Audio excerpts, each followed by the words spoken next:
ครับบรรดาผู้แม่พี่น้องวันนี้วันใหม่กับรักบาทของวันเฮาเลยรักบาทเตรียมพศรักบาท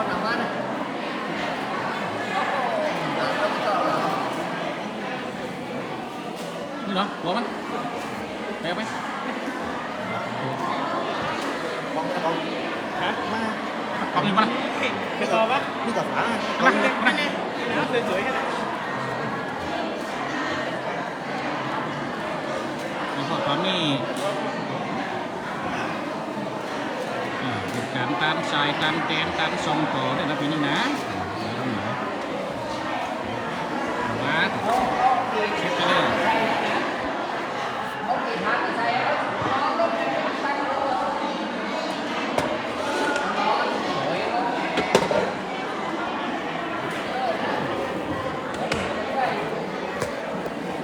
โอ้ปักชิดปักนี้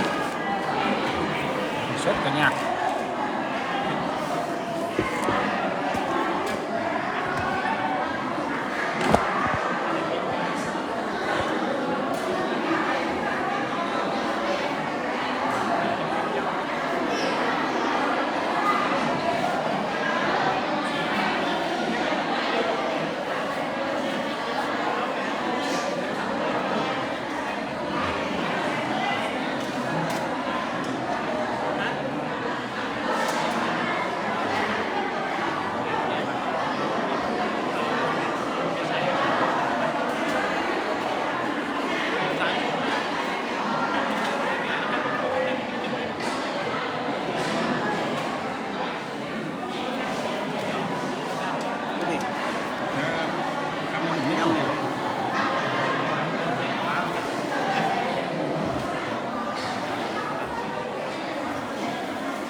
เอาคนไหน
นู่นปิดหน้าต่างนั่นนะสิลูกแดดเริ่มส่องแล้วจ้ะ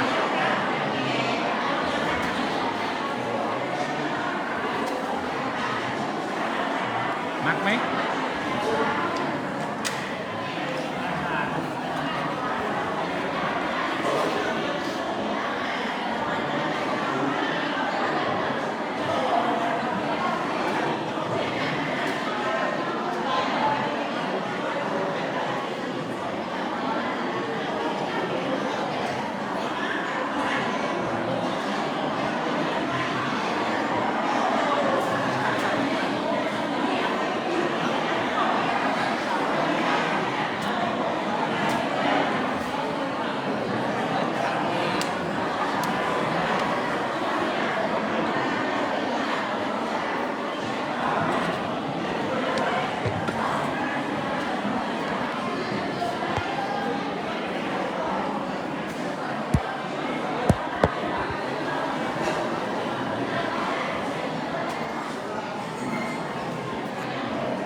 สังเกตไหนผมบอกว่าปีก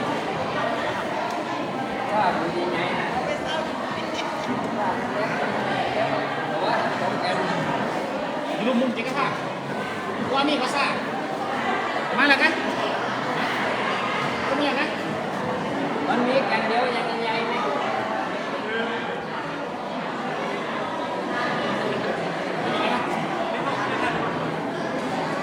ลงไปเอาให้ครับนี่เขาไปตัดอย่างนี้ nih komod kami dong kami nggak di pam ngat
Đâu phải vậy.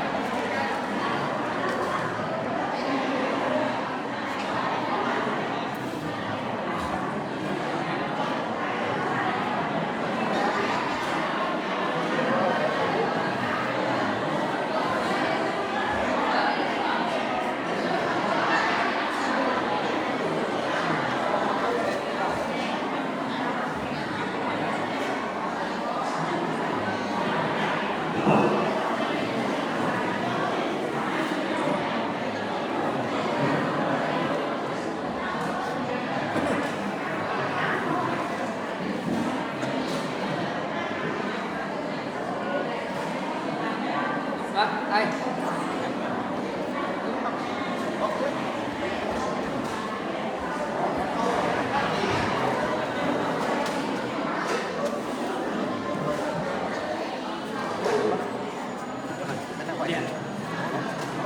Biệt cái đó. เห็นนี่เรากำลัง Nát. มา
ตัวนึงครับตัวนึงในสุดเลยโซฟาใหม่มันจะลุกแขกมันนั่งขึ้นได้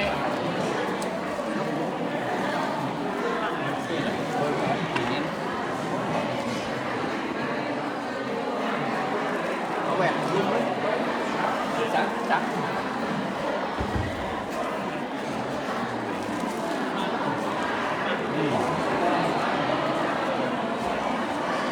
นี่คนนี้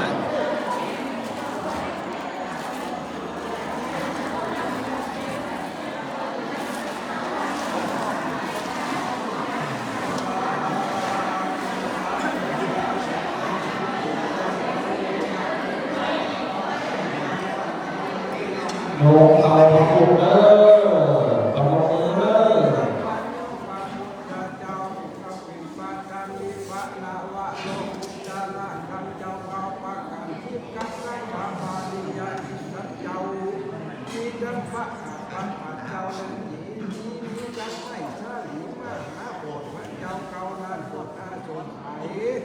มีทั้งพระเจ้าอาริยะเมตไตรจงจำมาบุญเลิกไม่นาอันพระพุทธเจ้าตั้งไว้มีนันนาปัญหาวัฏษา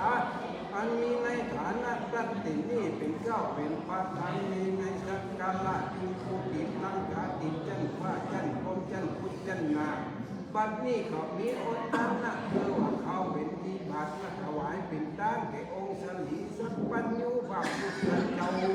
ขอเขานำโภชนะอาหารที่เขาทานน้ำลายจงไปเป็นปัจจัยกำชูยังวาละมุลาสถาการทั้งหลายที่ผู้จุโคนจุเหน่น้อยใจยิงนั้นจุงจักนีมีเด็ดเตดีหลีเด็ดเตอโยพุทธบูชาศิษย์วันตาบูชาธรรมวันตาบูชาสังฆวันตาโภชานังละอิทวัตยาวนิปานังปะมังสุขัง ช่วยกันเกณฑ์เด้อคนหนุ่มคนเก่าคนเฒ่าคนแก่ที่อยู่ในพระสงฆ์เจ้าได้ช่วยกันยอมเกณฑ์เด้อ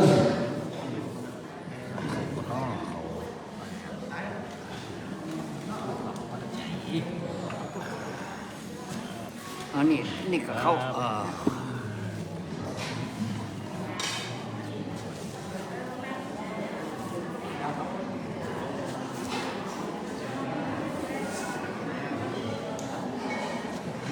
สำหรับปัจจัยตัวที่มากับบาทได้เป็นแบ่งเช้าอยู่35ใบแบ่งร้อยอยู่3ใบแต่ว่าที่เจ้าจดไว้นะครับเหรียญ10 8เหรียญเหรีย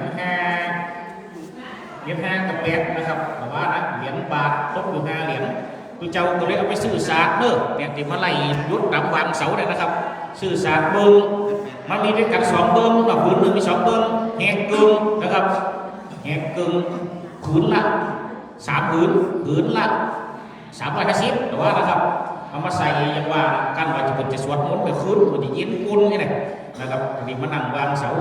เพราะฉะนั้นก็เลยมาใส่ยศไว้นะครับนะ โดนนี่แต่ว่าได้ปันเอสกับ60 บาท สำหรับนี่เป็นต้นอันนี้ปัดเอสกับ60 บาทอันนี้ไว้ที่กรรมการนะครับเพื่อจำเป็นในการแจ้งเหตุนะครับมันต้องได้สำรองไว้นะครับเนาะสมัยก่อนนี่จะไม่ใช่บาทหมดแต่เขามีเขาต้องแบ่งนะครับเขาต้องแบ่งไว้นะครับเนาะเพราะยังว่านะครับเพื่อเป็นการป้องกันทุกสิ่งทุกอย่างนะเนาะยุคไปตั้งนานนะครับเพราะฉะนั้นทุกสิ่งทุกอย่างเขาถามเนี่ยเนาะสถาบันรับผมเป็นเนาะเพราะฉะนั้นตอนนี้ปีใหม่นะเด้อขอรับไปนี้สุดไปก็ได้เมื่อมุลักศรัทธาบรรดาเจ้าก่อไรแม่เจ้าปีในน้องปีฟ้านะฮะศรัทธาทั้งหลายตึงยิงตึงใจตึงใหญ่ตึงน้อยอยู่ดีมีสุขอยู่เย็นเป็นสุขผู้ที่จำเริญจึงเนี่ยเย็นใจยิ่งมากล้าขึ้นปันลำปันรวยมันแม่นประกอบกิจการการงานการเงินการดำเนินชีวิตให้ได้ราบรื่นจิตใจแช่มชื่นแหลมร้อนใจบานซื้อหวยถูกรางวัลที่หนึ่งขอมุลักศรัทธาบุญการทั้งหลายมันแม่นจะรับจะตื่นขอสุขบานหวานใจจะเป็นนิสัยทั้งสี่ทิศสัตว์ทั้งแปดเดียวทั้งแปดคนเดียวคนไกลจุ่มปลอดภัยจากพายุอันตรายต่างๆนานาผู้คู่ผู้คนนิดจับระวังเตรียมแน่ดีเยี่ยมมีจิมเกิดราหาวะเอวะผู้มาเอตุทิสาวะเอวะเอวะทุกินนาเปนาโอปะนะปะนิจิตาปะมินาภูกิมมีวะสมิจัมปุสเปปุเรนตุสังกปะจัมโพปะนะโสยะธามณีจุติระโสยะธาวิวาจันโตสาภโรโควินาสังคุมาเกภวาวัตรายโยสุขีนิกายโยอภิวาทนาสีลิสเนจังโอทาปัจจายโนจาตารโน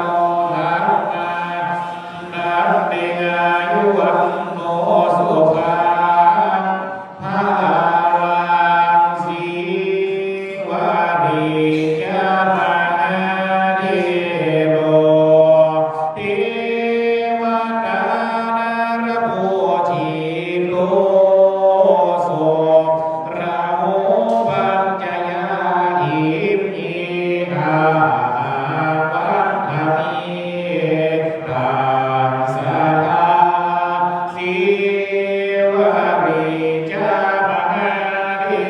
โลยะคาเรวาภิปุจิโตสุรามุปัจจยาหิมิอาหาปัตตมิตัสสะทาสิวานิทิลาสาหิทังปุณณาโสติราภังภวันตุเตสาธุสาธุนาตุน้อยนาบทนี้ขอพินักญาณมาสาธุแผ่นดินตาภูราวิเศษตุสุขต้องเตเตโหรานีของขังสัจจะปัญจีของข้าเลือมาจะเลือน้ำยาโทุสุนสายาเลือน้ำยาหายสุญญาขอเป็นแม่บุญแก่กาสุดรอไปนานแล้วบุญญาณพระพุทธานังข้าไว้แลบูชาลุรัตนาหลายสิ่งขอบุญนั้นแผ่พายลอจอพิพารณายาติกาวนมาตีน้องปายังสาตังหลายว่าโหอันอยู่ไรน้ำแลเหนือดินสาปิโมนาการแม่นผู้ขาให้ข้าใจขาดเอาได้ขอบุญตั้งหลายได้ภายแก่รอดขอจุดรอดนำเมตไปบนสูงยิ่งโยดโอ้จันฟ้ารอดพื้นบนหลวงควงโคอินิสาภูเมเปล่ารังสีเลกาโครานีจุโรหมอมาลับเอากุศลแห่งข้าในกาลาบัดนี้จิตเตอไปภาคอาสงเนกาเยนะวาจายะวาเกนะสาวาพุทเทโกกัมมันปะกะตังมะยายังพุทโธปฏิกังนะตุชะยังตังกะรังกะเรสัมปะริตุงวะพุทเทกาเยนะวาจายะวาเกนะสาวาธัมเมพุทธัมมังปะกะตังมะยายังธัมโมปฏิกังนะตุชะยังตังกะรังกะเรสัมปะริตุงวะธัมเมกาเยยวาจานวาเจนะสาวาสังเฆกุกัมมังปะกะตังมะยายังสังโฆปฏิกังนะตุชะยังตังกะรังกะเรสัมปะริตุงวะสังเฆไวยภาอะระหังสัมมาสัมพุทโธภะคะวาพุทธังภะคะวันตังอะภิวาเทมิสวากขาโตภะคะวะตาธัมโมธัมมังนัมสสามิสุปฏิปันโนภะคะวะโตสาวกสังโฆสังฆังนามามิหังพะทามิไปพร้อมกันเด้อครับหังพะมิ อาณาธิวาวันเดรัตถามาภวหุปิธามะยังภาหุกาตนิยา ยัตสัทธานิตุมเหกาลังมัญญาธา อุพันเตภาอุพันเตภาอุพันเต